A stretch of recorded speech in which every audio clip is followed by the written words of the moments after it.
Namun bagaimana kita sebagai seorang mukmin menyikapi terhadap musibah yang diberikan kepada kita? Yang pertama, kita harus meminta perlindungan kepada Allah Subhanahu wa taala. Kan sebagaimana dalam Al-Qur'an Allah berfirman, Bismillahillazi la yadurruhu ma'asmihi syai'un fil ardi wala fis sama'i wa huwas samiul alim.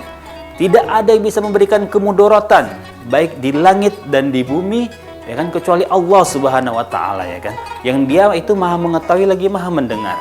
Makanya kita selalu meminta perlindungan kepada Allah dari musibah-musibah yang akan menimpa kita seperti itu. Selanjutnya yang kedua yang dapat kita lakukan yaitu kita harus bersabar. Seperti tadi yang dikatakan, wabasyiris sabirin, ya kan, berilah kabar gembira. Allah memberi kabar gembira bagi orang-orang yang sabar, ya kan. Allazina idza asabathum musibah qalu inna lillahi wa inna ilaihi rajiun, seperti itu. Orang-orang yang sabar Allah sebutkan banyak dalam Al-Qur'an, ya kan. Innallaha ma'as sabirin. Allah bersama orang-orang yang sabar, seperti itu. Selanjutnya langkah yang ketiga yang dapat kita lakukan terhadap musibah yaitu kita ini ajang musibah sebagai ajang untuk mendekatkan diri kepada Allah. Mungkin selama ini kita kurang zikir, mungkin selama ini kita kurang ibadah. Nah, Allah beri teguran melalui musibah ini sebagaimana kita ketahui dalam surat Al-Fatihah, Iyyaka na'budu wa iyyaka nasta'in. Hanya kepadamu Allah kami meminta dan hanya kepadamu kami menyembah. Makanya mungkin teguran ini untuk mendekatkan diri kita kepada Allah Subhanahu wa taala. Selanjutnya yang keempat yang perlu kita perhatikan, kita harus terus berhusnuzon, berprasangka baik kepada Allah. Jangan sampai kita berprasangka buruk. Ya Allah, kenapa saya doang yang dikasih musibah? Kenapa saya seperti ini keadaannya?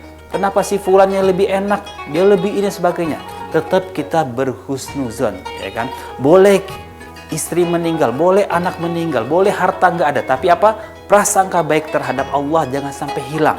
Boleh semuanya hilang, tapi apa? Prasangka baik kita kepada Allah jangan sampai hilang. Kita berhusnuzon terus. Mungkin ini skenario yang terbaik yang Allah berikan kepada kita. Sebagaimana di dalam hadis kata Allah, ana indah zonni abdi wa ana ma'ahu iza zakaroni, kata Allah. Aku sesuai dengan prasangka hambaku, ya kan?